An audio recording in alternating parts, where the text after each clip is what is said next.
తెలియజేస్తున్నాను. అలాగే ఫోన్లో యూట్యూబ్ ద్వారా దేవుని మాటలు వింటున్న నా ప్రియమైన దేవుని పిల్లలు, విశ్వాసులు, దేవుని పిల్లలైన వారందరికీ కూడా హృదయపూర్వకమైన వందనాలు తెలియజేసుకుంటున్నాను. రండి, దేవుని మాటలు, దేవుని వాక్యంలో నుండి కొన్ని శ్రేష్టమైన మాటలు మనం విందాం. పరిశుద్ధ గ్రంథంలో మరి గడిచినటువంటి యొక్క వారంలో మనం దేవునికి మనం ప్రియమైన వారిగా ఉండాలి అని గడిచిన వారంలో మనం దేవుని మాటలు విన్నాం. నీవు నా దృష్టికి ప్రియుడు అయినందున గనుడు అయితివి అని ఒక మూల వాక్యంగా ఒక మాట తీసుకొని మనం దేవునికి ప్రియమైన వారిగా ఉండాలి అని కొన్ని విషయాలు దేవుని వాక్యంలో మనం విన్నాం. ఆ క్రమంలోనే దానియేలు దేవునికి బహుప్రియుడుగా జీవించాడని, ఆ తర్వాత దావీదు, హానోకు వీళ్ళందరూ కూడా దేవునికి ప్రియమైన వారిగా వారు జీవించారు అని, మనం కూడా దేవునికి ప్రియమైన వారిగా ఉంటే మనం దేవుని దగ్గర సురక్షితంగా మనం ఉండగలం. బెన్యామీను యెహోవాకు ప్రియుడు గనక అతడు యెహోవా యొద్ద సురక్షితంగా ఉండును అనేటువంటి యొక్క మాట మనం ఆ అంశాన్ని పోయిన వారంలో మనం నేర్చుకున్నాం. ఈ వారం దేవుని వాక్యముల నుండి పరిశుద్ధ బైబిల్ గ్రంథంలో రాయబడినటువంటి ఒక విషయాన్ని మనం చదువుకుందాం. పరిశుద్ధ గ్రంథంలో నుండి అపోస్తుల కార్యములు బైబిల్ గ్రంథంలో నుండి. ఈరోజు బైబిల్లో ఎంతో మంది భక్తుల జీవిత చరిత్రలు మనకి బైబిల్ గ్రంథంలో రాయబడి ఉంటాయి. చాలా మంది జీవిత చరిత్రలు మనం చదివినప్పుడు అటు పాత నిబంధనలో కానివ్వండి, కొత్త నిబంధనలో కానివ్వండి, ఎందరో భక్తుల గురించిన విషయాలు పరిశుద్ధాత్మ దేవుడు రాయించాడు. ఈరోజు పరిశుద్ధ గ్రంథంలో నుండి ఒక వ్యక్తిని గురించి మనం నేర్చుకుందాం. అపోస్తుల కార్యములు 4వ అధ్యాయం 36వ వచనంలో ఆ ఒక్క మాట చదువుతలే. కోప్రాలో పుట్టిన లేవీయుడగు యోసేపు అని ఒకడు ఉండెను. ఇతనికి అపోస్తులు హెచ్చరిక పుత్రుడు అని అర్థమిచ్చు బర్నబా అని పేరు పెట్టి ఉండి. చాలు, దేవునికి స్తోత్రం చెప్పండి గట్టిగా. యోసేపు అని ఒకడు ఉండెను. ఎవరంట? అతనికి అపోస్తులు. ఎవరంట? అపోస్తులు హెచ్చరిక పుత్రుడు అని అర్థమిచ్చు బర్నబా అని పేరు పెట్టి ఉండి. హల్లెలూయా. ఏం పెట్టారు? పేరు పెట్టారంట. దేవుని సేవకులు పేర్లు పెట్టారు. దేవుని సేవకుల ద్వారా దేవుడు పేర్లు పెట్టించాడు. బైబిల్లో ఒక్కొక్కరికి 2 పేర్లు ఉన్నట్లుగా కొందరి గురించి బైబిల్లో మనం చూస్తుంటాం. సరే, ఇప్పుడు ఈ బర్నబా అనేటువంటి ఇతనికి ఇంకో పేరుందంట, యోసేపు. ఎవరంట? అతనికి అపోస్తులుగా ఉన్నటువంటి దేవుని సేవకులు అనబడిన ఆనాడు దేవుని చేత పిలువబడినటువంటి వాళ్ళు హెచ్చరిక పుత్రుడు అంటే బర్నబా. ఏంటిది అంటే ఆ పేరుకి అర్థం ఏంటి? హెచ్చరిక పుత్రుడు అని పేరు పెట్టారంట ఆయనకి. బర్నబా అనండి, 3 అక్షరాల పేరు. బర్నబా అనేటువంటి ఆ వ్యక్తికి ఆనాటి దేవుని సేవకులు హెచ్చరిక పుత్రుడు అని పేరు పెట్టారు. ఇతరులో ఉన్న కొన్ని లక్షణాలు ఈ రోజు మనం నేర్చుకుందాం. దేవునికి స్తోత్రం కలుగును గాక. మనం కూడా అందరం ఒక బర్నబాలుగా ఆనాటి భక్తుల వలె మనం కూడా జీవించాలన్నదే దేవుని యొక్క ఉద్దేశమై ఉంది. దేవునికి స్తోత్రం చెప్పండి గట్టిగా. హల్లెలూయా. బర్నబా ఎలాంటి లక్షణాలు కలిగిన వాడో మనం కూడా అలాంటి లక్షణాలు కలిగి ఉండాలి. ఎవరైనా అనండి, ఎవరైనా. బర్నబా, యోసేపు అనేటువంటి ఇతనికే అపోస్తులు ఆ పేరు అతనికి పెట్టారంట.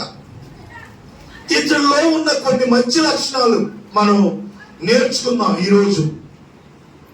అపోస్తుల కార్యములు 11వ అధ్యాయం 24వ వచనం చదువమ్మా. అతనిలో ఉన్న ఒక్కొక్క లక్షణాన్ని అక్కడ 3 కలిపే ఉంటాయి.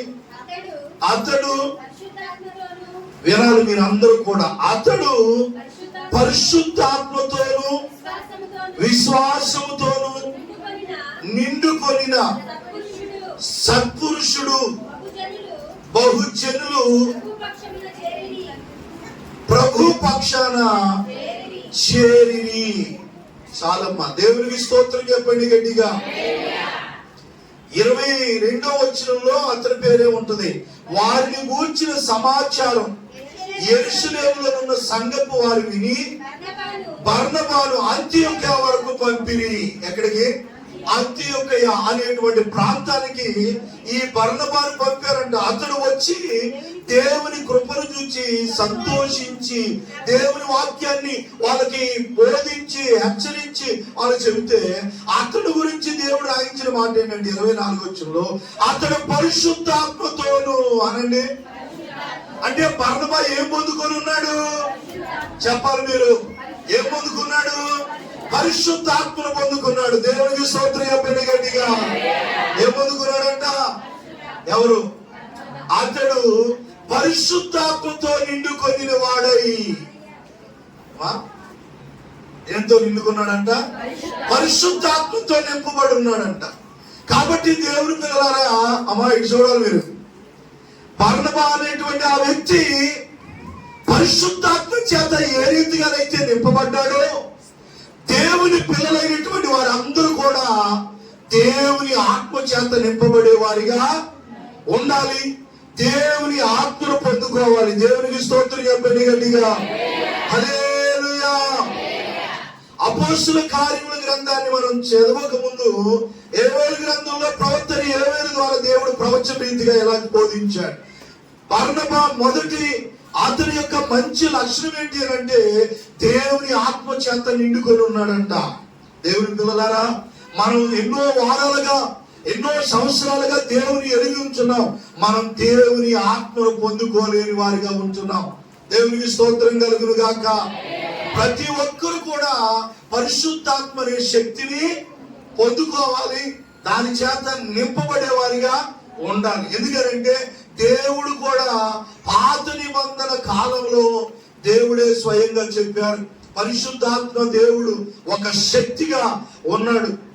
మన బైబిల్లో చూస్తూ ఉంటున్నప్పుడు యోవేలు గ్రంథంలో దేవుడు ఒక మంచి మాట రాయించాడు. ఆ అధ్యాయాన్ని చూపిస్తాను, ఒకసారి చూడండి.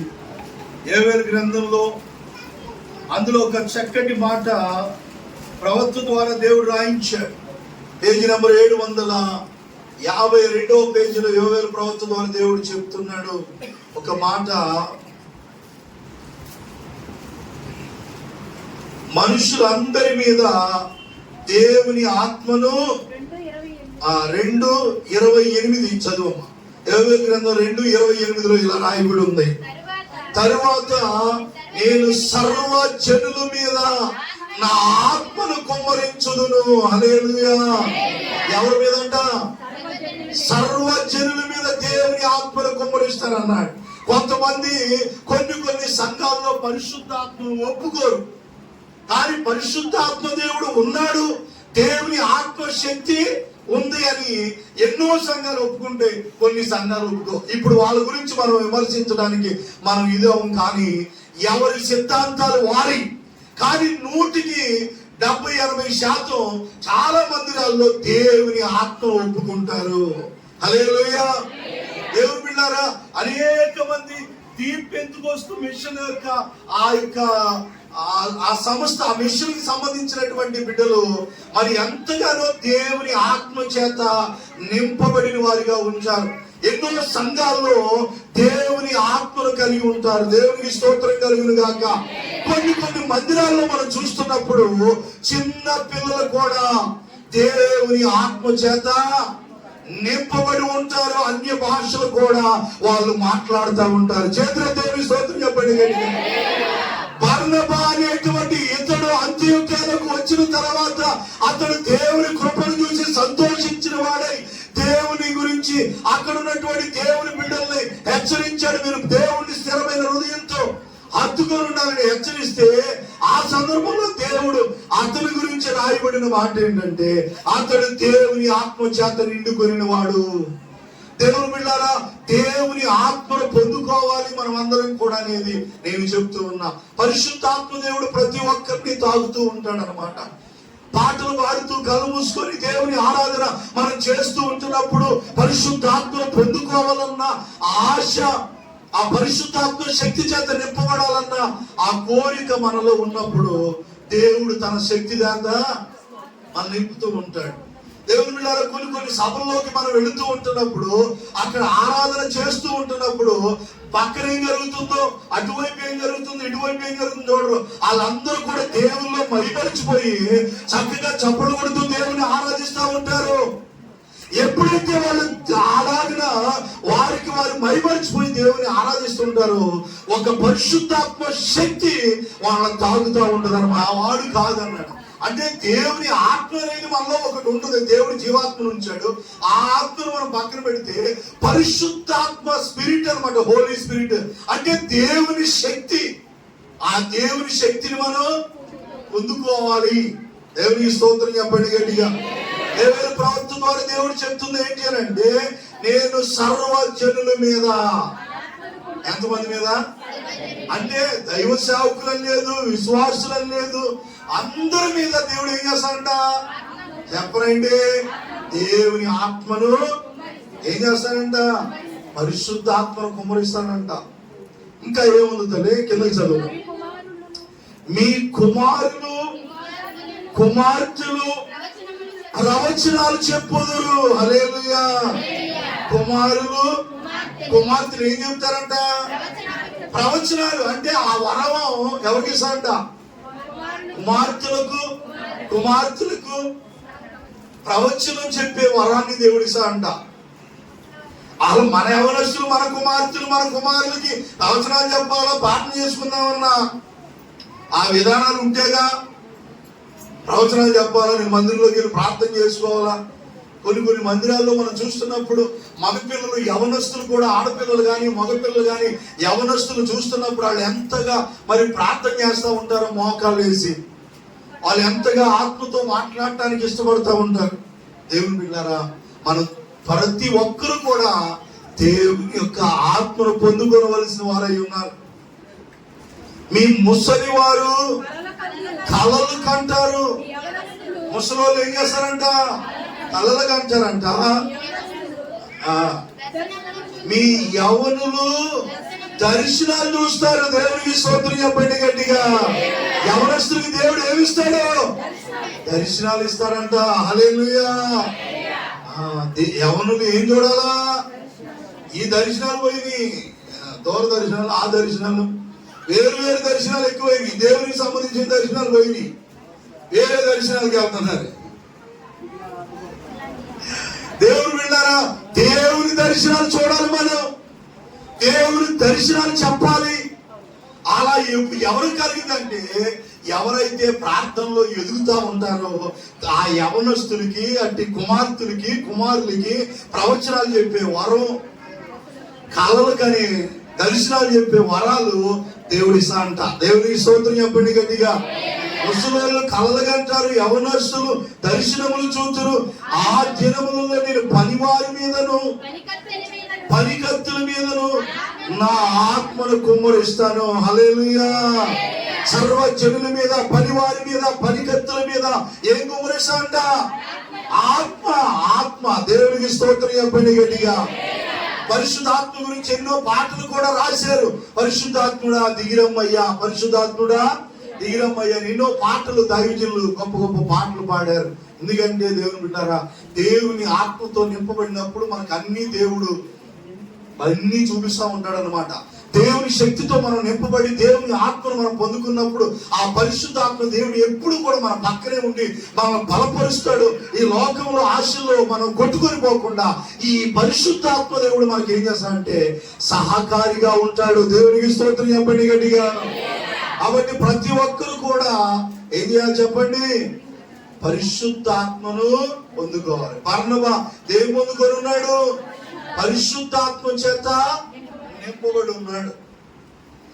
అపోస్తుల కార్యంలోకి వెళదాం. మరలా అపోస్తుల కార్యంలోకి వెళితే అక్కడ ఒక ప్రార్థన చేసుకునేటువంటి ఒక గుంపు వారు మనకు కనబడుతూ ఉంటారు. అపోస్తుల కార్యం 2వ అధ్యాయంలో మనం చూద్దాం. అపోస్తుల కార్యములు తల్లి మొదటి అధ్యాయం 13 చదివి ఆ తర్వాత వారు ఆ పట్టణంలో ప్రవేశించి తాము బస చేయించుండిన మేడ గదిలోకి ఎక్కిపోయి వారు ఎవరనగా పేతురు, యోహాను, యాకోబు, ఆంద్రియ, ఫిలిప్పు, తోమా, బర్తులోమయి, మత్తయి, అల్ఫయి కుమారుడవి యాకోబు, చెలోతు అనబడిన సీమోను, యాకోబు కుమారుడవి యూదా అని వారు. వీరందరూ వీరితో కూడా కొందరు స్త్రీలను యేసు తల్లి అయిన మరియా ఆయన సహోదరులు ఏక మనసుతో ఎడతెగక ప్రార్థన చేయుచుండిరి. దేవునికి స్తోత్రం చెప్పండి గట్టిగా. హల్లెలూయా. అంటే యేసు ప్రభువు మరి యొక్క మరణించి తిరిగి పునరుద్ధారుడిగా తిరిగి లేచిన తర్వాత, యేసు ప్రభువు పునరుద్ధారుడై తిరిగి లేచిన తర్వాత అక్కడ అనేక మందికి ఆయన కనబడిన తర్వాత ఆయన పరలోకానికి చెప్పండి కొనిపోబడ్డాడంట. అపోస్తలుల కార్యం 1వ అధ్యాయంలో అక్కడ మనకు కనబడుతూ ఉంటుంది ఆ మాటలు. 9వ వచనం అందరూ చూస్తుండగానే యేసు ప్రభువు ఏం చేయబడ్డాడు? ఆరోహణమాయాడు. అనగా ఏమయ్యాడట? పరలోకానికి దేవుడు ఆరోహణమై వెళ్ళిపోయాడు. యేసు ప్రభువు పరలోకానికి వెళ్ళిపోయిన తర్వాత యేసు ప్రభువుని వెంబడించినటువంటి 12 మంది శిష్యుల పేర్లు బిడ్డలు ఇందాక చదివారు. ఈ 12 మంది శిష్యులు వీరితో కూడా కొందరు స్త్రీలు. అనండి ఎవరు? 12 మంది శిష్యులు, వీరితో కూడా స్త్రీలు. అంటే ఎవరు? కొందరు స్త్రీలు. వాళ్ళతో పాటు ఇంకెవరున్నారు? యేసయ్య తల్లి అయిన చెప్పాలా ఎవరున్నారు?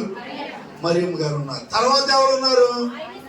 ఆయన సహోదరులు. అంటే యేసయ్య అన్నదమ్ములు. యేసయ్య జన్మనిచ్చిన తర్వాత పరిశుద్ధాత్మ గారు యేసయ్య జన్మనిచ్చిన తర్వాత మళ్ళా మరియమ్మ గారు యోసేపు గారిని వివాహం చేసుకున్నాక మరియమ్మ గారికి పిల్లలు కలిగారు. ఆయన సహోదరులు.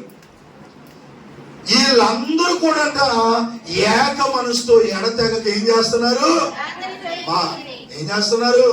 ప్రార్థన చేస్తున్నారు. మనం కూడా ఒక సంఘ సభ్యులుగా సంఘాల్లో ఉంటున్నటువంటి బిడ్డలు ప్రతి సంఘంలో నువ్వు ఏ సంఘంలోనైనా ఉందువు గాక, ప్రతి సంఘంలో ఉన్న సభ్యులు ఏం చేయాలనంటే ఏక మనసుతో అందరూ కూడుకొని ఏం చేయాలి చెప్పండి? ప్రార్థన చెయ్యాలి. దేవునికి స్తోత్రం చెప్పండి గట్టిగా. ఏం చేయాలా? ఏ మనసుతో? ఏక మనసుతో అందరూ ప్రార్థన చేస్తా ఉన్నారంట. ఎప్పుడైతే ఆ విధంగా వాళ్ళు ప్రార్థన చేస్తూ ఉన్నారో ఆ కాలమంది ఇంచుమించు 120 మంది సహోదరులు కూడి ఉండగా, ఎంతమంది అమ్మా?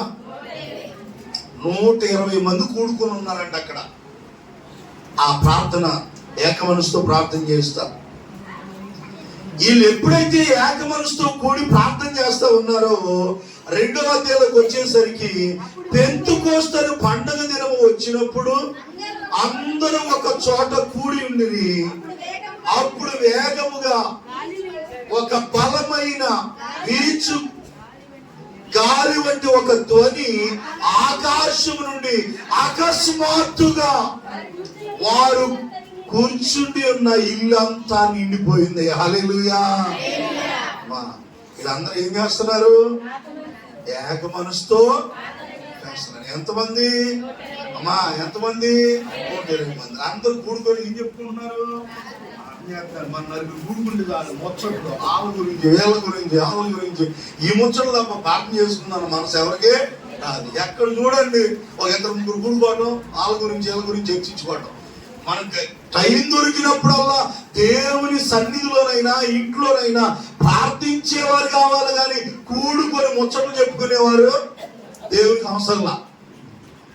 అందుకనే పరిశుద్ధాత్మ దేవుడు ఏం రాయించాడంటే మీరు ముసలమ్మ ముచ్చట్లు విసర్జించి ఏం చేయాలంట?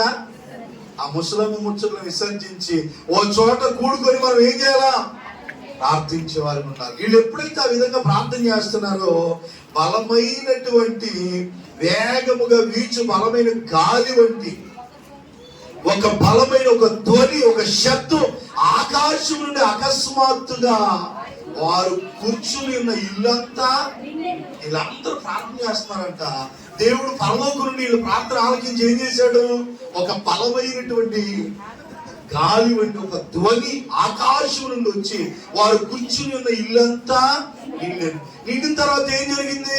అగ్ని జ్వాలల వంటి నాలుకలు, విభాగించబడి నాలుకలు, ఈ ప్రార్థన చేసే వాళ్ళ మీద అగ్ని జ్వాలల వంటి నాలుకలు లాంటి వారికి విభాగింపబడి వారి కనబడి వారిలో ఒక్కొక్కరి మీద రాలగా పరిశుద్ధాత్మ దేవుడు ఏం చేశాడు? ఒక్కొక్కరి మీద. యేసు ప్రభువు వారు బాప్తిసం తీసుకొని యోర్దాను నది నుంచి పైకి ఎక్కినప్పుడు ఏం చేశారు? పావులు ఆకారంలో వచ్చి యేసయ్య మీద ఆరింది. ఇక్కడ వీళ్ళు కూడా కనిపెట్టి ప్రార్థన చేసేటప్పుడు ఏమైంది? అగ్ని జ్వాలల వంటి నాలుకల చేత విభాగింపబడి ఒక్కొక్కరి మీద వ్రాలగా పరిశుద్ధాత్మ దేవుడు వాళ్ళ మీద ఆవరించి వాళ్ళ మీద వ్రాలినప్పుడు అందరూ పరిశుద్ధాత్మతో నిండిన వారే. హల్లెలూయా గట్టిగా అందరూ ఏమనుకున్నారు అక్కడ? అంటే ఈ 120 మంది ఎప్పుడైతే ప్రార్థన చేస్తున్నారో కనిపెట్టి వాళ్ళందరినీ దేవుడు ఏం చేశాడు? చెప్పరేంటమ్మా? అందరు ఎలాంటి ప్రార్థన చేస్తారు? ఏక మనసుతో, ఎంత ఆసక్తిగా, ఎంత ఆర్భాటంగా ఏక మనసుతో ప్రార్థన చేస్తే దేవుడు ఆత్మల మధ్యకి వచ్చింది చూడండి. అంటే ఇప్పుడు బర్నబా ఏ రీతితో నింపబడ్డాడంటే పరిశుద్ధాత్మతో నిండుకున్నాడని చెప్తున్నా. అతను పరిశుద్ధాత్మని ఎలాగైతే పొందుకున్నాడో దేవుని పిల్లలమైనటువంటి మనం అందరం కూడా దేవుని పరిశుద్ధాత్మ చేత నింపబడుదుము గాక.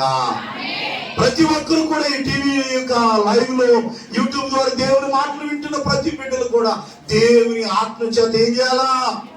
నింపబడాలి. దేవుని ఆత్మను పొందుకోవాలి ఎలాగైనా. ఎందుకంటే దేవుడు మనుషులందరి మీద ఆత్మను కుమరిస్తారు. ఇప్పుడు వీళ్ళందరూ ప్రార్థన చేస్తారు అంటే నువ్వు ఏక మనసుతో ప్రార్థన చేసుకుంటున్నప్పుడు దేవుని ఆత్మ నీ మీద రావద్దు అనమాట. దేవుని ఆత్మ నీకు తెలియకుండానే నిన్ను తాకుతుంది, టచ్ చేస్తుంది అనమాట దేవుని ఆత్మ. కొంతమందికి అలాంటి ఫీలింగ్స్ ఏమి ఉండవులండి. అసలు వీళ్ళు ఆత్మానుసారంగా ఉంటేగా ఆత్మ తాకటానికి వెళ్ళాలి. వీళ్ళకి ఆత్మ తాకిడి వచ్చిందని ఎలా తెలిసింది?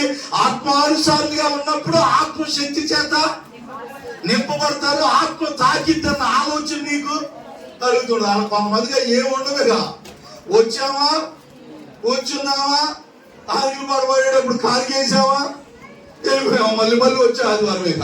ఇక ఆత్మ ఉందా? ఈ ఏమైనా ఉన్నాయా? ఏం లేవు. ఇక ఏమిటి చేసుకుంటాం, లేదంటే లేదు అన్నట్టుకుంది మనకి ఇలాగా. కానీ ప్రతి ఒక్కరు కూడా దేవుని ఆత్మశక్తిని మనం పొందుకోవాలి. హల్లెలూయా. దేవుడు అందరికి ఇస్తాడు. అయితే తగినంత ప్రార్థనా జీవితం ఉండాలి. పరిశుద్ధాత్మ పొందుకోవాలంటే పరిశుద్ధంగా మనం ఉండాలి. అప్పుడు దేవుని ఆత్మశక్తిని మనం పొందుకుంటాం. అందరూ పరిశుద్ధాత్మ నిండిన వారై ఆ ఆత్మ, ఆ పరిశుద్ధాత్మ వాళ్ళ మీద వ్రాలి వాళ్ళు ఎప్పుడైతే పరిశుద్ధాత్మ చేత నింపబడ్డారో ఆ ఆత్మ వారికి వాక్శక్తి అనుగ్రహించిన కొలది అన్య భాషలు మాట్లాడిరి. ఏంటి అమ్మా? అంటే నీకు తెలియకుండానే ఏమొస్తాయి నీ నోటముడి? ఏ మాటలమ్మా? అన్య భాషలమ్మా. మాటలు కాదు, అన్య భాషలు వస్తాయి. ఆ భాష ఎవరిది? దేవునికి సంబంధించింది. కొందరు దైవజనులు, హోసన్ గారి మినిస్ట్రీ, కొందరు దైవజనులు వాళ్ళు ఆరాధన పాట పాడుతున్నప్పుడే వాళ్ళు ఏం చేస్తారు? చివరికి వచ్చేసరికి భాషలతో నింపబడి భాషలు మాట్లాడతారు. అది ఏ భాష? దేవుని అన్య భాషలు అని ఇక్కడ ఉంది. ఏ భాష అయ్యే? అన్య భాషలు. అది దేవునికి సంబంధించింది. దాన్ని మనం హేళన చేయలేము. అది ఏంటి ఇలా మాట్లాడుతున్నారని మనం అనకూడదు కూడా. అది దేవుడు ఆ రోజు ఆది అపోస్తుల కాలంలో కూడా దేవుడు ఏం చేశాడు? దేవుని ఆత్మల మీదకి వచ్చినప్పుడు అన్య భాషలతో మాట్లాడారు. ఇప్పుడు ఇక్కడ కూడా వీళ్ళు దేవుని ఆత్మ వాళ్ళని దర్శించినప్పుడు, దేవుని ఆత్మ చేత వాళ్ళు నింపబడినప్పుడు వాళ్ళు అన్య భాషలతో మాట్లాడసాగిరి. అక్కడ ఉన్నటువంటి కొంతమంది వాళ్ళు ఏం చేశారంటే అపార్థం చేసుకున్నారంట. ఏం చేశారు చెప్పండి? అక్కడ ఉన్నటువంటి మాటలు మనం చూసినప్పుడు 11వ వచనంలో క్రేతీయులు, అరబీలు మొదలైన మనం అందరమును వీరు మన భాషలతో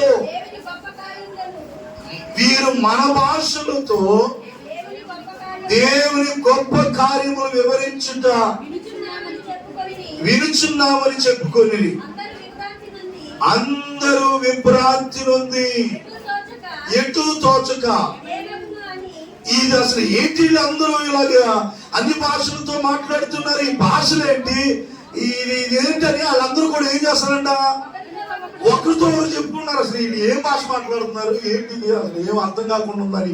అక్కడ ఉన్నటువంటి క్రేతీయులు, అరబ్బీలు మొదలైన వారు మనందరూ వీరు మన భాషతో దేవుని గొప్ప కార్యాలు వివరించుట వినుచున్నామని చెప్పుకొని అందరూ విభ్రాంతులు ఎటు తోచక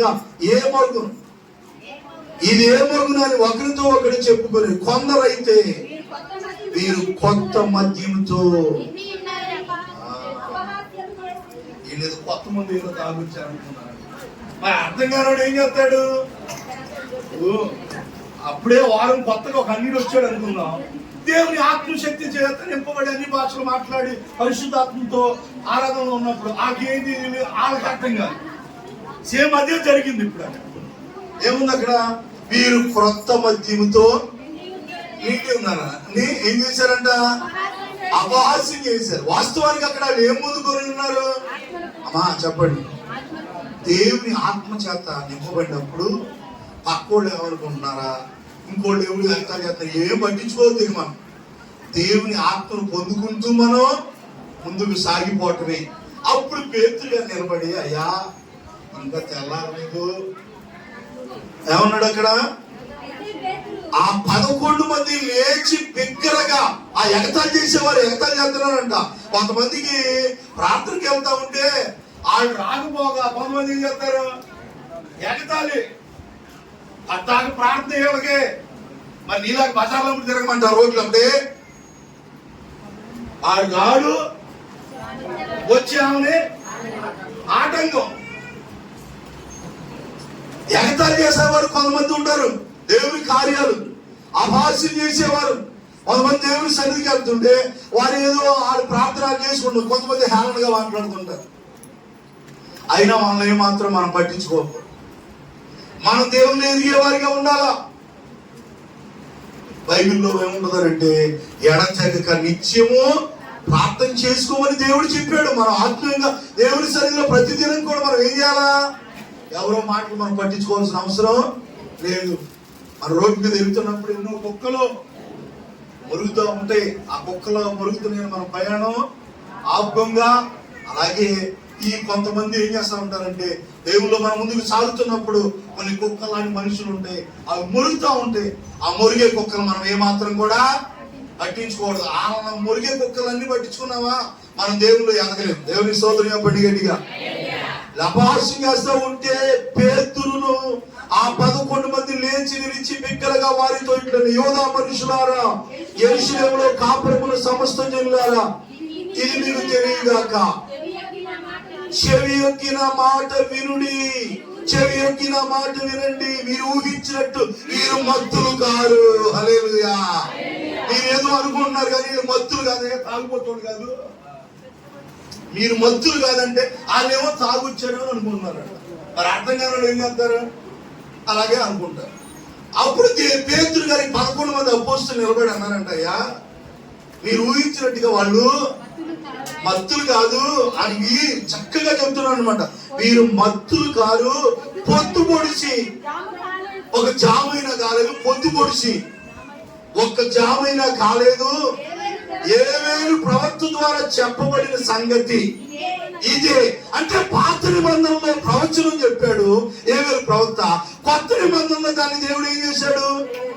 నెరవేర్చాడు. హల్లెలూయా చెప్పండి గట్టిగా. యోవేలు ద్వారా దేవుడు ప్రవచనం పలికించాడు. కొత్త నిబంధనలో పరిశుద్ధాత్మ దేవుడు అందరి మీద దేవుని ఆత్మ కుమ్మరించాడు. అంటే దేవుని మాట సున్నైనా వదిలేని ఆకాశం భూమి గతించిపోతాయి కానీ దేవుని మాటలు ఎంత మాత్రం కూడా గద్దించు. దేవుని మాట ఒక్కనైనా తీసివేయడానికి ఏం లేదు. దేవునికి స్తోత్రం కలుగును గాక. మీరు వినలేదా యెరూషలేము నివాసులారా, యోదయ మనుషులారా, యెరూషలేము కాపురమున్న సమస్య జనులారా, ఇది మీకు తెలియదు గాక. పాత నిబంధన కాలం యోవేలు ప్రవక్త ఏమన్నాడు? సర్వజనుల మీద. అప్పుడు ఏమన్నాడు? అంత్యదినముల యందు యోవేలు ప్రవక్త ద్వారా చెప్పబడిన సంగతి ఏమనగా, అంత్యదినముల యందు. అక్కడేమో సర్వజనులని ఉంది, ఇక్కడ ఏమన్నాడు? ఈ మాట ఇంకా బాగుంది, మనుషులందరి మీద. హల్లెలూయా. అంటే మనుషులందరూ ఏం చేత నింపబడాలా అంటే, బర్నబా ఒక్కడేనా మనం పొందుకోవద్దా?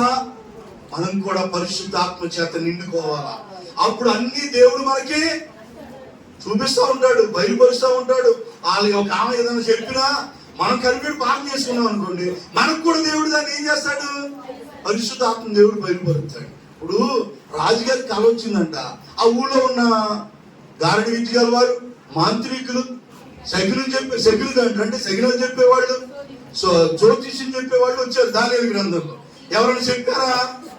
ఎందుకని? అది దేవుని ద్వారా దర్శనం చూపించాడు. ఆ రాజుగారి కళ చూపించాడు. మరి ఇప్పుడు ఆ కళ ఎవరు? వీళ్ళు అన్నారు, మీరు చెప్పాలా కళ, నా కళ మర్చిపోయి నేను కళ చెప్పాలి, కళ బాగని చెప్పాలంటే, రాజా మీరు చాలా చమత్కారంగా మాట్లాడుతున్నారు, మీకు వచ్చిన కళ మేము ఎలా చెప్పగలను? ఏదో నాలుగు బతికేరు కోసం ఏదో జ్యోతిషాలు చెప్పుకొని చిలక జ్యోతిషమని అయ్యని ఏదో మేము 4 నాళ్ళు ఎరగేసుకుందామని ఏదో ఆమెను మగ్గు పెట్టుకుంటా, శకునాలు చెప్పుకుంటా, జ్యోతిషం చెప్పుకుంటూ మేము ఇట్లా బతుకుతున్నాం. కానీ కళాభావం మేము ఎలా చెప్పగలం రాజా? మీరు మరీ విడ్డూరంగా కాకపోతే కళ చెప్పండి, దాని భావాన్ని ఎట్టగట్ట తిరగ మనకి చేసి ముందుగా ఎట్టగట్ట మేము చెప్తాం అని అంటే, మళ్ళీ చెప్తున్నా, నేను కళ మర్చిపోయాను. నేను ఏంటది? మీరు ఏమనుకుంటున్నారు? మీరు ఇప్పుడు దాకా ఈ దేశంలో, బబులో దేశంలో పెద్ద పెద్ద దేవుళ్ళలాగా ఫీల్ అవుతున్నారు కదా. నాకు చెప్పాల్సిందే, లేదంటే మీ హత్య చూసా అన్నట్టుగా అన్నాడంట రాజు. మిమ్మల్ని అందరినీ తుత్తినివి చేస్తారు. ఇప్పుడు దాకా జ్యోతిష్కాలు అన్నారు, శకునాలు చెప్పారు, మాంత్రిక విద్య చేశారు, కల్తీలు అన్ని చేశారు, జ్ఞానులు అందరూ వచ్చారంట. కానీ ఎవరు తన రాజా మేము చెప్తున్నాం, ఇది ఎవరి వల్ల అయ్యే పని కాదు. ఒకవేళ బహుశా లోక సంబంధంగా నీకు వచ్చిన కళ నీకు తెలియపోవచ్చేమో, కానీ అదే దేవుని ఆత్మ చేత నింపబడిన వ్యక్తి అయితే ఆ కళ దాని భావాన్ని కూడా దేవుడు చూపిస్తాడు. హల్లెలూయా గట్టిగా. ఇప్పుడు శాస్త్రులు, జ్ఞానులు, మాంత్రికులు, జ్యోతిష్యులు ఎవరు చెప్పలేకపోయారు. మరి ఎవరు చెప్పారు? దానియేలు. ఎలా చెప్పగలిగాడు? దేవుని ఆత్మ పొందుకున్నాడు. హల్లెలూయా గట్టిగా. ఏం పొందుకున్నాడు? ఇంటికి వెళ్ళి, రాజా మీరు నాకు కొద్దిగా సమయం ఇవ్వండి, నీ కళ చెబుతా, కళ భావం చెబుతా. ఏం చేస్తాడు? ప్రార్థన చేశాడు. రాజా దేవుణ్ణి అడుగుతున్నాడు, రాజుగారికి వచ్చిన కళ నాకు. అప్పుడు దేవుని ఆత్మ చేత నింపబడిన దానియేలుకి రాజుగారికి వచ్చిన కళ చూపించాడు, కళ భావాన్ని కూడా చెప్పాడంట. అంటే నువ్వు దేవుని ఆత్మ చేత నింపబడిన వ్యక్తి అయితే, ఒక ఆమె వచ్చి ఎవరికన్నా, అమ్మా నీ గురించి నాకు దేవుడు ఈ దర్శనం చూపించాడు అన్నావు అనుకో, అప్పుడు నువ్వు వెంటనే నీ ఆత్మ పొందుకొని ఉన్నావు అనుకో, నువ్వు మోకరించి ప్రార్థన చేస్తే ఆమెకు వచ్చిన దర్శనం నిజమైందా కాదనేది దేవుడు నీకు బయలుపరుస్తాడు. గట్టిగా దేవుని స్తోత్రం చెప్పండి గట్టిగా. అప్పుడు నువ్వు నమ్మేదా అసలు ఆమెకు వచ్చిందా రాలేదనేది నీకు తెలిసింది అనమాట. నువ్వేమో ఒత్తి చేతులతో ఉంటే ఆమె నీకు చెప్పింది గుడ్డెత్తి చేలో పడినట్టుగా, అమ్మా నీ ఇంట్లో అది కనబడిందమ్మా, నీ ఇంట్లో మోహన్ ఇది కనబడిందమ్మా, నువ్వు అటు చేస్తున్నావు. నీకు ఎలా నమ్మగలవు? నీకు అది ఎలా తెలిసింది? నువ్వు కూడా దాన్ని ప్రార్థన పూర్వకంగా ఉంటే దేవుడు నీకు దాన్ని బయలుపరుస్తాడు. నీకు అర్థమవుతుందా? ఇంటికి చూడాలా. ప్రతి ఒక్కరూ ఏం పొందుకోవాలా? ఆత్మ పొందుకోవాలా.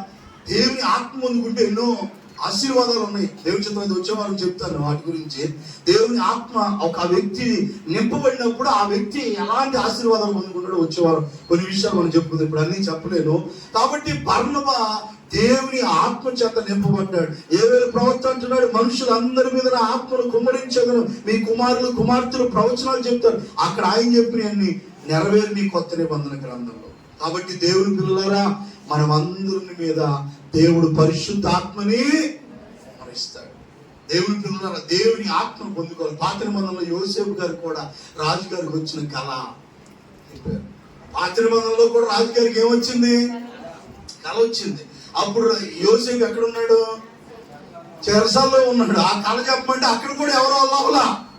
అప్పుడు ఆ జైల్లో ఉన్నటువంటి ఒక ఆయన చెప్పాడంట, యోసేపు గారు ఒక ఆయన ఉన్నాడయ్యా, ఆయన జైల్లో ఉన్నాడు కదా, మీకు తెలుసు కదా, నాకు కళ వచ్చి నా భావాన్ని ఆయన చెప్పాడు, ఆయన పిలిపిస్తే కానీ మీకు వచ్చిన కళ 7 ఆవులు పక్క చిక్కిన ఆవులు కనపడి, 7 బలిసిన ఆవులు కనపడి, తర్వాత మొక్కజొన్న వెన్నులు కనపడి, కొన్ని బలమైన వెన్నులు కొన్ని బలహీనమైన కనపడి, ఈ బలిసిన ఆవులు బలహీనమైన ఆవులు ఇలాగా తినేసినట్టుగా వచ్చింది కళ. దాని అర్థం ఏంటి? రాజుగారికి అర్థం కావట్లేదంటే యోసేపు గారిని వినిపించాడు మళ్ళీ. అది అప్పుడు ఆయన కూడా ఏం చేస్తాను ఇవ్వబడ్డాడు?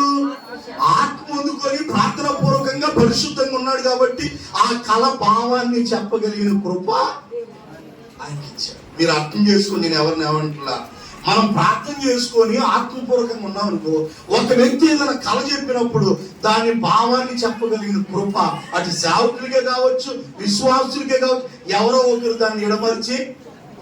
మన పెద్దమ్మ గారికి అక్షరం రాదు, అక్షర జ్ఞానం లేదు, అసలు ఏమి తెలియదు. కానీ అమ్మ దర్శనం చెప్పగల దాన్ని ఏం చేసేది? ప్రార్థన చేసేది, దాన్ని విడమరిచి చెప్పేది. అమ్మ ఇందులో కనబడిందామంటే వెంటనే ఇలాగని చెప్పేది అనమాట. దాని అర్థాన్ని దేవుడు ఆత్మ అమ్మకి దేవుడు ఏం చూపించేవాడు? బయలుపరిచేవాడు. మన అమ్మకే కాదు తల్లి, మనలో ఎవరైనప్పుడు కూడా దేవుని ఆత్మ చేత నింపబడినప్పుడు మనకు కొన్నిటిని దేవుడు బయలుపరుస్తాడు. హల్లెలూయా. కాబట్టి ప్రతి ఒక్కరు ఏం పొందుకోవాలా? ఆత్మ పొందుకోవాలా. దేవుని శక్తిని పొందుకుంటే దేవుడు అన్ని మనకు చూపిస్తాడు, గొప్ప శక్తిని దేవుడు ఇస్తాడు. కాబట్టి బర్నబాలో ఉన్న మొదటి లక్షణం, అతడు దేవుని ఆత్మ చేత నిండుకొనిన వాడు.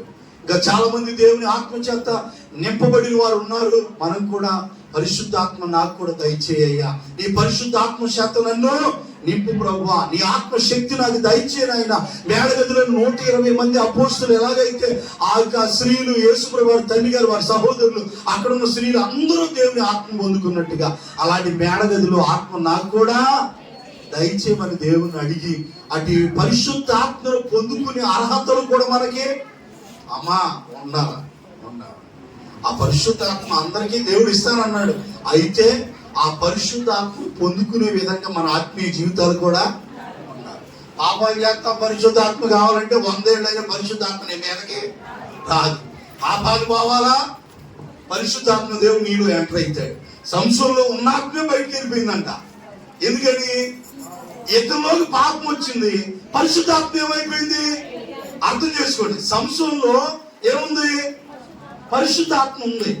పాపం లేనన్నాళ్ళు ఆత్మ ఇతరులకి అంటి పెట్టుకొని ఉంది. పాపం ఈలోకి వచ్చింది, పరిశుద్ధాత్మను బయటికి వెళ్ళిపోయాడు. నువ్వు అర్థం చేసుకో. పాపం నీలో ఉంటే పరిశుద్ధాత్మ నీలోకి రాడు. పాపం నీలో నుండి బయటికి వెళ్తే పరిశుద్ధాత్మ దేవుడు నీలో ఎంటర్ అవుతాడు. నిన్ను ఊహించిన విధంగా తన శక్తితో నింపుతాడు. హల్లెలూయా. గట్టిగా. పాపం నీలో ఉన్నన్నాళ్ళు నువ్వు ఎంత చేసినా ఆత్మదేవుడు నిన్ను తాకడు కాక తాకడు. ఉన్న ఆత్మనే కోల్పోయాడు సంసోను, దేవుని బిడ్డలారా. కాబట్టి పాపానికి పరిశుద్ధాత్మ దేవుడికి పొంతన ఉండదు. ఆ రెండింటికి లింక్ కుదరదు. పాపం పోతే పరిశుద్ధాత్మ దేవుడు మనలోకి వస్తాడనమాట, ఎంట్రీ ఇస్తాడు. అప్పుడు అందుకనే ఉండదు కదా, దేవుని ఆత్మతని ఎడబాసిన అతనికి తెలియలా. అంటే పాపంలో అంత మైమర్చిపోయాడు మనోడు. ఇప్పుడు కొంతమంది పాపంలో మునిగి తేలుతున్నోడికి ఏమైంది ఉండదుక, ఎన్ని వాక్యాలు చెప్పినాడు ఎక్కడే కాడు కొరకే. వీడు ఎక్కడే ఇందులో ఉన్నాడు. పచ్చకాలంలో వచ్చినోడికి భూమి అంతా పచ్చ కనపడినట్టుగా ఇక లోకంలో పాపం చేత నింపబడినోడికి ఇక ఎలా ఉండదంటే, కాడు ఎన్ని వాక్యాలని చెప్పు, ఎన్ని బుద్ధి మాటలని చెప్పు, ఏనాడే కాదు ఆడికి అర్థం కాదు ఇక ఆ మాటలు. ఎందుకంటే ఆడు ఒక ఆలోచన ఉన్నాడనమాట. నా ప్రియమైన దేవుని బిడ్డారా, నువ్వు దేవుని ఆత్మను పొందుకోవాలన్న ఆశ నీలో ఉంటే తప్పకుండా దేవుడు నీకు ఆత్మని ఇస్తాడు. దానికి తగినట్టుగా నేను జీవించదుము గాక. బర్నబాలో ఉన్న 2వ లక్షణం చెబుతా, ఇంకొక 2 మాటలు చెబుతా, టైం కావలేదు, చాలా ఉన్నాయి. ఇంకా బర్నబాలో మొదటిది మనం ఇప్పుడు దాకా ఏం చెప్పుకున్నాం, అతను దేవుని చేత నింపబడ్డాడు, పరిశుద్ధాత్మతో నిండుకొని వాడు. మనం కూడా దేవుని పరిశుద్ధాత్మ చేత నింపబడాలి, పరిశుద్ధాత్మను పొందుకోవాలి. మనం తప్పకుండా అందరికీ ప్రభు ఇస్తాడు. ప్రార్థన చేసుకోండి, ప్రభా నన్ను నీ ఆత్మతో నింపయ్యా. దాన్ని ప్రతిరోజు ప్రార్థన చేసుకున్నాడు. అందుకని దేవుడు అతనికి ఏమి ఇచ్చాడు? బైబిల్లో ఉంటది, పరిశుద్ధ దేవతల ఆత్మ గలవాడు ఒకడు ఉన్నాడు. ఏంటిదంట? పరిశుద్ధ దేవతల ఆత్మ కలిగిన వాడు ఒక ఆయన ఉన్నాడు. ఆయన గురించి రమ్మన్నాడు. బెల్షస్సర్ రాజుకు వచ్చిన ఆ గోడ మీద రాత దానియేలు చెప్పాడు. నెబుకద్నెజరుకు వచ్చిన కళ దానియేలు చెప్పాడు. ఈ రెండు ఎలా చెప్పగలిగాడంటే ప్రార్థన. ప్రతి క్షణం ప్రార్థనే ప్రార్థనే ప్రార్థనే. ఈ ప్రార్థనలో ఉన్నోడికి దేవుడు ఏం చేస్తాడంటే అన్ని చూపిస్తా ఉంటాడు అనమాట. అన్ని దర్శనాలు, కళలు అన్ని దేవుడు బయలుపరుస్తూ ఉంటాడు అనమాట. వద్దంత వాళ్ళు లోక సంబంధమైన ఆలోచించేవాడికి అసలు కళలు రావు కదా, ఏం రావు. మద్దాగా నీకు ఎప్పుడు అన్నట్టుగా ఇక చీకటే కనపడతాయి. ఇంట్లో చీకటే, వీడు ఒంట్లో చీకటే, వీడు బతుకంతా చీకటే. చీకటమ్మ చీకటే అదేదో పాడుకోండి లైవ్లో ఉంది. ఇప్పుడు చీకటమ్మ అంతా చీకటే, ఇంట్లో చీకటే, ఒంట్లో చీకటే, నీ ఇల్లంతా చీకటి. ఎదురేది లేదు. కాబట్టి దేవుని ఆత్మతో నిండాలి మనం. రెండోదిగా అపోస్తలుల కార్యములు 11:24 అతడు పరిశుద్ధాత్మతోను విశ్వాసముతోను. రెండో మాట అతడులో ఏం కనబడుతుందంటే విశ్వాసంతో నిండుకున్నవాడంట. హల్లెలూయా. మొదటిది చెప్పాలి తెలియ బర్నబా అనేటువంటి మన పెద్ద ఆయన మనకి ఏం నేర్పిస్తానంటే అతడు దేవుని ఆత్మశక్తిని పొందుకున్న వాడిగా మనకు కనబడుతున్నాడు. మనం కూడా ప్రతి ఒక్కరం కూడా పరిశుద్ధాత్మతో నిండుకోవాలి, పరిశుద్ధాత్మను సంపాదించుకోవాలి, పొందుకోవాలి. మనం ప్రార్థన చేసుకోండి, దేవుడు ఇస్తాడు. రెండోదిగా అతడిలో ఏం కనబడుతుందంటే అతడు విశ్వాసంతో ఉన్నాడంట. అమ్మా ఏమన్నాడు? విశ్వాసంతో ఉన్నాడు. ఈ మాట గురించి 2 మాటలు చెప్పి ముగించేస్తాను నేను. అంటే వాక్యం ముగించిన ఆ మాట ముగిస్తా. అంటే బర్నబా ఏముంది ఆయనలో? పరిశుద్ధాత్మ ఉంది, రెండోది విశ్వాసం కూడా ఉంది. హెబ్రీయులకు రాసిన పత్రిక త్వరగా చూడండి. హెబ్రీయులకు రాసిన పత్రిక 11:6 11వ అధ్యాయం 6వ. విశ్వాసము లేకుండా దేవునికి ఇష్టలై ఉండుట అసాధ్యం. హల్లెలూయా. ఏం లేకుండా? వాక్యం వింటున్న దేవుని బిడ్డారా, విశ్వాసం కావాలి. రోజున నేటి క్రైస్తవ సంఘాల్లో, క్రైస్తవ విశ్వాసంలో లేనిది ఏంటి అంటే విశ్వాసం. విశ్వాసము లేక నేడు సంఘాల్లో అనేక మంది క్రైస్తవ విశ్వాసులు అని పిలువబడుతున్నారు, కానీ ఉండాల్సినంత విశ్వాసం ఉన్నట్లు. ఒక అన్యుల్లో ఉన్న విశ్వాసం కూడా నేడు క్రైస్తవులో ఉండట్లేదంటే ఆశ్చర్యపోవడం లేదండి. నిజంగా ఒక అన్యులకి ఎంత విశ్వాసం, నేటి సంఘాల్లో నేటి క్రైస్తవుల్లో ఎంతమంది విశ్వాసాన్ని కలిగి ఉంటున్నారు దేవుని బిడ్డలారా.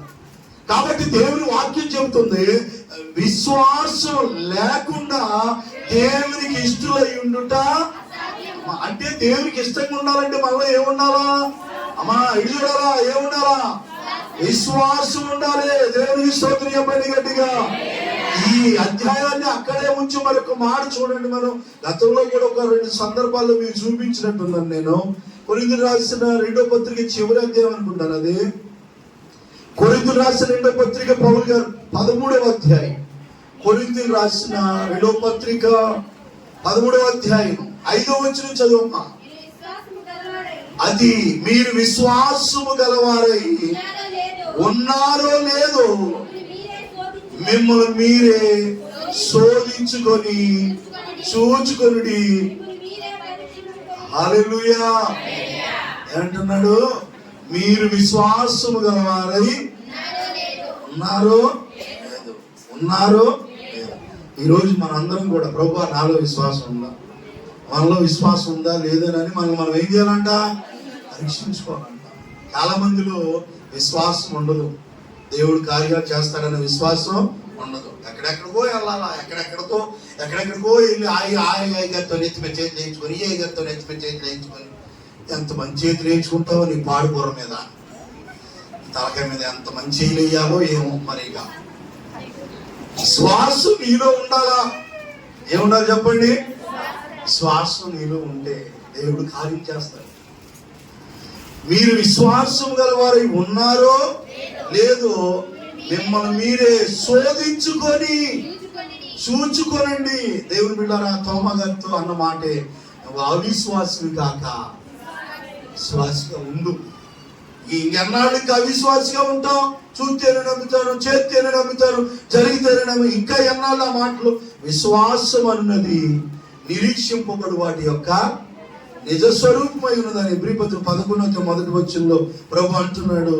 అంటే మన కళ్ళతో దృశ్యమైనవి, క్షమించండి, అదృశ్యమైనవి ఉన్నవి అనుటకు రుజువై ఉన్నది. అదృశ్యమైనవి, అదృశ్యమైనవంటే మన కంటితో చూడనివి. హల్లెలూయా చెప్పండి గట్టిగా. విశ్వాసం అంటే ఏంటి? విశ్వాసం అంటే మన కళ్ళతో మనం ఏదైతే చూడమో అక్కడ అది ఉంది అని చెప్పి నమ్మటమే విశ్వాసం. ఇప్పుడు మనం కొన్ని దేశాలు మనం వెళ్ళాలి, అక్కడ కొన్ని ఉన్నాయి, మనం చూడలేదని అది లేదంటే మనం సరిపోతామా? ఇప్పుడు పరలోకాన్ని మనం చూసామా? కానీ ఉంది. మన వాళ్ళు అందరూ అక్కడికే చేరాలని, ఇదేంటిది? ఇది విశ్వాసం. పరలోకం చేరాలని విశ్వాసం. దేవుని పిల్లలారా, నరకం ఉంది, మనం చూడలేదని నమ్మనేనంటే ఎలా కుదిరితే ఉన్నాయి. నరకం పరలోకం రెండు ఉన్నాయి. దేవుని పిల్లలు అదే ఉంది అని చెప్పి నమ్మటమే విశ్వాసం. మన కళ్ళతో చూడని వాటిని. దేవుని పిల్లరా, మార్క్స్ వార్త 11వ అధ్యాయం 22వ వచనంలో ఇలా రాయబడి ఉంది. మార్క్స్ వార్త 11:22. త్వరగా చదవండి, 2 మాటలు చెప్పి ముగిస్తా, 10 నిమిషాలు. అందుకు యేసు వారితో ఇట్లా, నేను మీరు దేవుని యందు, అమ్మా, మీరు ఎవరి మీద విశ్వాసం ఉంచాలా? మీరు దేవుని మీద విశ్వాసం ఉంచండి. ఎవరి మీద ఉండాలి మనకి విశ్వాసం? దేవుని మీద ఉండాలా. మనకు చూడండి, దేని మీద ఉంటుంది, ఎవరి మీద ఉంటుంది. ఏయో తెచ్చుకొని కట్టుకుంటే తగ్గింది, ఏది ఎక్కడికో వెళ్తే తగ్గింది అని ఈ విశ్వాసం ఉంటుంది. కానీ దేవుని మీద మనకి, దేవుడు ఏమంటున్నాడు? అందుకు యేసు, ఎవరు చెప్పిన మాట అది? అందుకు యేసు వారితో, ఎవరితో? శిష్యులతోనమ్మా. యేసు ప్రభు అంట ఒక రోజు ఒక దారి గుండా ప్రయాణం చేసి వెళ్తా ఉన్నాడంట, ఒక మార్గం గుండా. 12వ వచనంలో, మరునాడు వారు బేతనియా నుండి వెళ్ళుచుండగా యేసు ప్రభు వారు ఆకులు కొని ఆకులు గల అంజూరపు చెట్టు దగ్గరికి వచ్చాడంట. యేసు ప్రభు వారికి ఏమైంది? ఆకులు వేసింది. అక్కడ ఏముంది? ఆకులు గల అంజూరపు చెట్టు, కాయలు లేవు అక్కడ, ఆకులే ఉన్నాయి. కొంతమంది ఆకులు తప్ప ఫ్రూట్స్ ఉండవు. ఎన్నాళ్ళు ఉన్న ఫ్రూట్స్ ఉండవు, వీళ్ళ బతుకులకి ఏముండవు. ఆత్మ ఫలాలమ్మ, మీకేం కాస్తాయి? మనుషులు కాయలు కాస్తాయా? ఒకడు ఏమంటాడంటే డబ్బులు ఇవ్వమ్మా, డబ్బులు ఇవ్వమంటాడు. డబ్బులు ఏమన్నా చెట్లు కాస్తాయంట్రా అంటదేమో, వెనకబడిచ్చేదాకా. ఒక ఏమంటది? ఇప్పుడు పంతా పిల్లలు డబ్బులు అడుగుతున్నాడు అనుకోండి, ఏమంటదండి? చెట్లుకి డబ్బులు ఏమన్నా చెట్లు కాస్తాయా? చెమట వచ్చి రెక్కలు ముక్కలు అయ్యేటట్టు కష్టపడదు, ఎట్ట అంటారు అనమాట. అంటే ఇప్పుడు మనిషి చెట్లు కాయడు, మనం ఏంటంటే ఆత్మ ఫలాలు ఫలించాలి, అది దాని అర్థం. యేసు ప్రభు ఆకులు గల అంజూరం చెట్టు దగ్గరికి వస్తేనంట, దాని మీద ఏమైనా దొరుకునేమని వచ్చాను, దాని ఎందుకు వచ్చి చూడగా ఆకులు తప్ప మరి ఏమీ కనబడలేదు. ఏమున్నాయి? దేవుడు నమ్ముకొని 20 ఏళ్ళు అయిందయ్యా, ఏం కనపడవు. ఏమో ఏంటయ్యి? ఏరా చూస్తే ఆకులే ఉంటాయి తప్ప ఫలాలేమి అమ్మా ఉండవు. హల్లెలూయా. ఆకులు గల అంజూరం చెట్లా కాదు, ఫలాలు ఇచ్చే చెట్లాగా మనం ఉండాలా. దేవుని అంటే ఆ ఫలం ఏదో ఒకటి, మంచి చెట్టు చెప్పాలి, మంచి ఫలాలు ఫలిస్తుంది. పనికిరాని చెట్టు పనికిమాల కాయలు. బీరకాయ కోసుకొని తినేటప్పుడు బీరకాయని చూస్తాం, దోసకాయ కోసుకునేటప్పుడు దాన్ని చూస్తాం. అంటే చేదు దోసకాయలు ఉంటాయి, చేదు బీరకాయలు ఉంటాయి. అందుకని కోసి వండుకునేటప్పుడు ఏం చేస్తాడు? అంతే అన్నమాట. అంటే కాయల్లో కూడా చేదు కాయలు, మంచి కాయలు ఉన్నట్టుగానే మనుషుల్లో కూడా మంచి ఫలాలు ఫలించే వాళ్ళు, కాని ఫలాలు. అంటే అందుకనే దేవుడు అన్నాడు కదా, మంచి చెట్టు మంచి ఫలాలు ఫలిస్తారంట, పనికిమాల చెట్టు కాని ఫలాలు ఫలిస్తారని మత్తయి సువార్తలో ఉంది. తర్వాత చదువుకోండి. హల్లెలూయా. కాబట్టి ప్రభు మన దగ్గర నుంచి ఏం కోరుకుంటున్నాడు? మంచి ఫలాలు ఫలింపని ప్రతి చెట్టుని నరకబడి అగ్నిలో వేయబడుతుంది. నెక్స్ట్ అన్నమాట. దేవుని స్తోత్రం చెప్పండి. సరే ఇక ఆ విధంగా యేసు ప్రభు ముందుకు వెళ్తా ఉంటున్నప్పుడు ప్రభు అక్కడ ఏమి ఆ చెట్టు మీద కనపడకపోయేసరికి యేసై కోపం వచ్చేసి అన్నాడు 14 వచ్చంలో, అందుకు ఆయన ఇక మీదట ఎన్నటికి నీ పళ్ళు ఎవరు తినకుందురుగాక అని చెప్పాను. ఎవరితో? ఆ చెట్టు దేవుడు చెప్పించాడంట. ఇక మీద నీ కాయలు ఎవరు తినకుందురుగాక అని చెప్పించండి. వెళ్ళేటప్పుడు చెప్పించాడంట. తిరిగి వచ్చేటప్పుడు అదే దారిలో వస్తుంటే కుదుళ్ళతో సహా, ఎక్కడ కుదుళ్ళు వేర్లతో సహా వెళ్ళిపోయినంట. 20 వచ్చింది కదమ్మా. సాయంకాలం వెళ్ళారు, మధ్యాహ్నం 3ంటికి వెళ్ళారు. వెళ్ళేటప్పుడు ప్రభు చెప్పించాడంట. తిరిగి ప్రొద్దున్న, ఎప్పుడు సాయంకాలం వెళ్ళేటప్పుడు ఒక వేసే ఆ మాట అన్నాడేమో, ప్రొద్దున్న ఆ మాట ఉంది కదా, ప్రొద్దున్న ఆ మార్గమున పోచుండగా ఆ అంజూరపు చెట్టు వేళ్ళు మొదలుకొని ఎండిపోయి ఉండుట చూచిరి. ఎక్కడి నుంచి? ఏళ్ళుతో సహా ఎండిపోయిందండి. ఒక చెట్టు మనం చూస్తే ఒక్కోసారి ఆ చెట్టును మనం చేస్తూ ఉంటారు. కొంతమంది అడుగుతారా, కొన్నాళ్ళు అయినా ఆ ఏళ్ళు అట్లాగే ఉంటాయి కింద పచ్చిగా. అంత తొందరగా చెట్టు అంత ఎందుకండి, నరికిన చెట్టును పక్కన పడుతుంది ఎండదు. ఆ 10-15 రోజులు అట్టాగా ఉండదు, పచ్చిగా ఉంటుంది అనమాట. కానీ నా ప్రభు ఆ చెట్టుని శపించాడంట. కుదులు వేళ్ళుతో సహా ఏమైపోయింది? ఎండిపోయింది. అది చూసిన వీళ్ళు అన్నారంట, పేతురు అన్నాడంట, ఆ సంగతి జ్ఞాపకం తెచ్చుకొని, ఏ సంగతి? నీ పండ్లు ఎవరు కూడా ఇక మీద ఎన్నటికీ తినకుందురుగా అన్న మాట పేతురయ్య గారి జ్ఞాపకం వచ్చి, అయ్యా నువ్వు చెప్పించిన, చదువమ్మా, బోధకుడా ఇదిగో నీవు శపించిన అంజూరపు చెట్టు ఎండిపోయినని ఆయనతో చెప్పాను. అందుకు యేసు ఎవరితో? ఆ పేతులతో, శిష్యులతో అన్నాడు, అంజూరపు చెట్టు ఎండిపోయినందుకే మీరు అట్ట ఆశ్చర్యపోతున్నారు కదా. మీరు గనక దేవుని మీద విశ్వాసం ఉంచి ఎవడైనా ఈ కొండను చూచి నువ్వు ఎత్తబడి కొండలో క్షమించండి సముద్రంలో పడవేయబడమని చెప్పి తన మనసులో సందేహింపక, తన మనసులో అనండి, తన మనసులో ఏమించకూడదు. మనకన్నీ ఏంటి? సందేహాలే. 20 ఏళ్ళ నుంచి గుడికొస్తున్నాం, సందేహాలే. 20 ఏళ్ళ నుంచి 15 ఏళ్ళ నుంచి గుడికొస్తాం. ఆంచిన మానం, తాయిత్యం మానం. ఎక్కడుంది విశ్వాసం? ఎక్కడ? అడి మీద విశ్వాసాలు, ఏడి మీద? ఎండుకు తాడి మీద విశ్వాసం. ఎవరి మీద ఉంది నీకు విశ్వాసం? చీపురు కట్టలతో నెత్తి మీద బాధించుకోవడం, ఈ మారిగా అవన్నీ నా కోరుకుని నాకు చెప్పాలి, నాకు గుర్తు రావట్లా. దేవుని స్తోత్రం చెప్పండి గట్టిగా. అంటే దేవుని మీద విశ్వాసం ఉంచి ఈ కొండని ఎత్తబడి సముద్రంలో పడమని అంటారంట. ఆ కొండ కూడా మన మాటని కొండ కూడా పడిపోతాడు. అప్పుడు ఏం చేయాలంట? ఆ మాట అనేటప్పుడు మనసులో సందేహం కలగకూడదు. అంటే ఏముంచాలా? అంటే దేవుడు నీ పట్ల ఏదైనా ఒక కార్యం చేయాలంటే నీ మనసులో ఏముండకూడదు? విశ్వాసం ఉండాలి, సందేహం ఉండకూడదు. అప్పుడు కొండే పడితే లేదు కానీ సముద్రంలో నీకు చిన్న కార్యం దేవుడు చేయలేడా? చేస్తాడు. కానీ నీకు ఏముండట్లేదంటే విశ్వాసం. బర్నబా ఏం కలిగి ఉన్నాడు? అమ్మా ఏం కలిగి ఉన్నాడు? విశ్వాసముతో నిండుకున్నాడంట.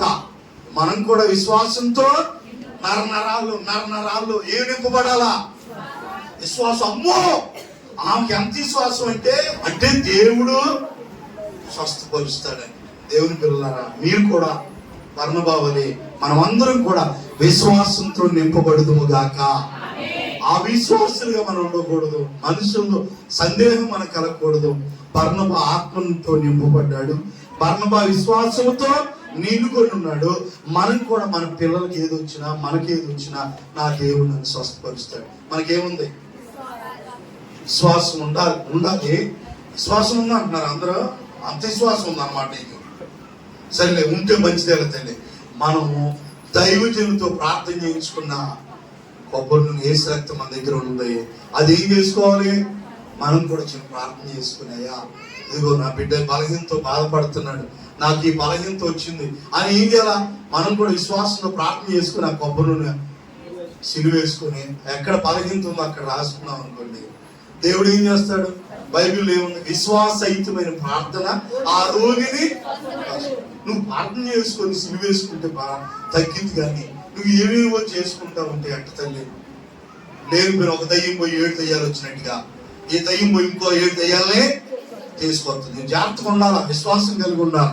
ఆఖరి మాట చాలా ఉన్నాయి కానీ టైం అయిపోయిందిలే. ఒక మాట చెప్తే ఎక్కువ చెప్పినా మేము ఇంగడు పడదాం. బర్నబా దేని చేత నింపబడ్డాడు?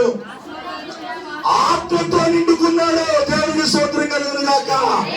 మనం ఇప్పుడు నుంచి ఎలా ఆశపట్టాలో నేను కూడా ఆత్మ చేత అమ్మా నింపబడాలని ఆరాటం కలగాల.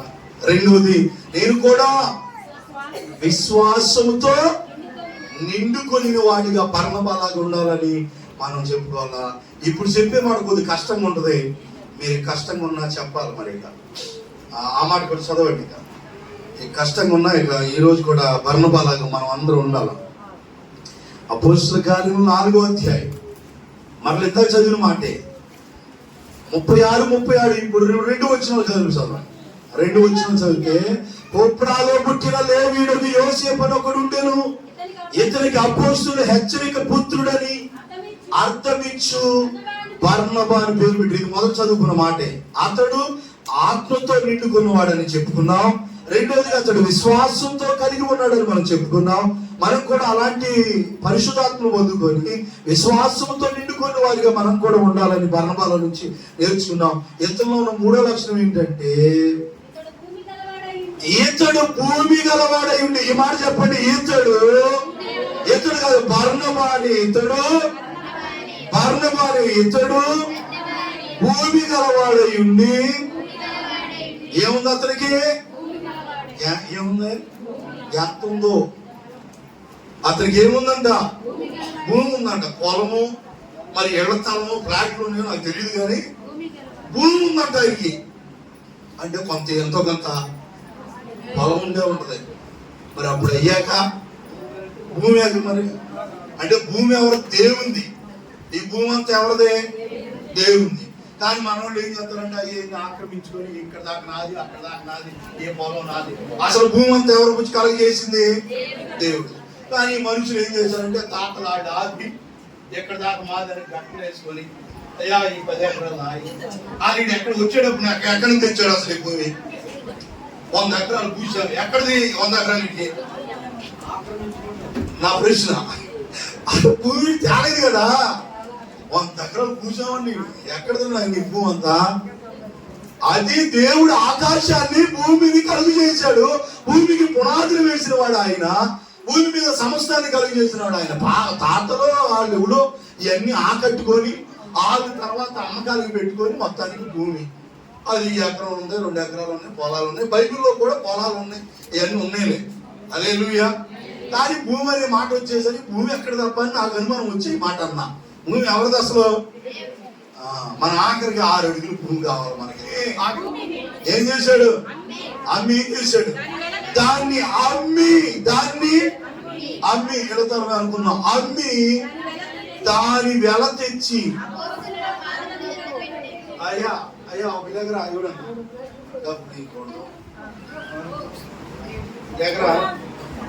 ఇప్పుడు ఈ డబ్బులు ఈ బర్నబా ఏం చేశాడంటే ఆ భూమిని అమ్మేశాడంట. కొద్దిగా భూమిని అమ్మేశాడంట. ఆ వచ్చిన డబ్బంతా తీసుకొచ్చి అపోస్తలుల పాదాల మీద పడేశాడంట. తీసుకొని ఏం చేశాడు? అపోస్తలుల వాళ్ళ పాదాల మీద పెట్టాడు. మీరేం చేస్తారంటే దేవుని పరిచయం కొరకు వాడండి. అమ్మేశాడు. వచ్చినంత తీసుకొచ్చి పాదాల మీద పెట్టాడంట. మీరేం చేస్తారంటే ప్రభు పరిచయం కొరకు వాడమని. దేవుని బిడ్డరా, బర్నబా మనకు ఒక ఆదర్శం. మనం కూడా ఉన్న భూములు అమ్మితే మేము ఎక్కడ ఉంటాం అయ్యారంటే అమ్మొద్దు, ఉంచుకోండి. అసలు ఉంది 100 ఎంత ఉంది. అమ్మి నా పాదాల దగ్గర మీరు పెట్టొద్దమ్మా. మీరు మీరు మీరు పేదోడు వేసి మళ్ళీ ఆ బాధ నాకింది, కానీ మీరు ఉంచుకోండి. దేవుడు ఇచ్చిని తెచ్చి ఎంతో కొంత దేవుని పాదాలకే. అంటే బర్నబా ఆ రోజు ఏం చేశారంటే కలిగిందంతా అమ్మేసి ఏం చేశారు, పాదాల మీద పెట్టాడు. ఆ మాట ఉన్నట్టు చెప్పాలి కాబట్టి చెప్తున్నా. ఒకవేళ భూమి అమ్మినప్పుడు ఏం చేయాలి, అందులో కొంత తెచ్చి అమ్మా ఇది దేవుడు అమ్మేసే భూమి. ఈ లోక ప్రభుత్వం మారిపోయింది, రాజధాని ఇది కాదు 3 చోట్ల అన్నాడు. 1 రూపాయలు అడిగిన పోలం 20 లక్షల కడారెట్ల నెత్తునూరు కొట్టుకొని మొన్న అమ్ముకున్న బాగుండేది అని మొత్తం నెత్తునూరు కొట్టుకున్నాడు. మొన్న నిజం తల్లి కొంతమంది ముదురులు అట్టాయి జరిగిందన్నమాట. తెలుగు గారు అమ్ముకు చెప్పి అక్కడ అది అమ్ముకునే కాళ్ళ కింద 2 ఎకరాలు 3 ఎకరాలు కొనుక్కున్నారంట. ఈ కొంతమంది దురాక్షపరుడు ఉన్నాడుగా, ఇప్పుడు వచ్చిందంటే కాసేపు ఆగితే 2 సంవత్సరాల పోతే 2 కోట్లు వస్తాయి అనుకున్న దురాక్షపరుడు ఏం చేశాడంటే అట్టాగే ఉంచుకునేసరికి అది ఏమైందంటే 1 రూపాయలు పోయి 30 లక్షలు కడుక్కునే దిక్కు లేకుండా పోయింది. అంటే ఇప్పుడు ఏమైంది, తగ్గింది. ఇప్పుడు మళ్ళా ప్రభుత్వం మారింది, మళ్ళా రెక్కలు వచ్చేది. దేనికి? మళ్ళీ రాజధాని ఇదే, ఏది మళ్ళీ అమరావతి. ఈ 5 సంవత్సరాలు మళ్ళీ దీనికి గిరక తిప్పుతారనమాట. ఈ భూములు ఈ చుట్టుపక్కల లేపుతారు. మళ్ళీ ఇది ఒక తారుమారు అయింది అనుకో, మళ్ళీ ఆయన వచ్చి మళ్ళీ ఏదనుకుంటారు ఇంకోటి. సరే, నేను ఎందుకు ఈ మాటలు చెప్తున్నానంటే మనం ఏదో ఒకటి అమ్మినప్పుడు దాని వెల తెచ్చి. కాబట్టి బర్నబాలో లాగా పరిశుద్ధాత్మతో నింపబడదాం, విశ్వాసంతో నిండుకుందాం. మనకు కలిగింది దేవుని పరిచర్యకి సహకారంగా ఇద్దాం, దేవుని ఆశీర్వాదాలు పొందుకుందాం. దేవుని మాటలు దీవించును గాక. లేచి నిలబడదాం, ఓ చిన్న పాట పాడుకుని ఆఖరి ప్రార్థన చేసి ఆశీర్వాదం ఇస్తారు.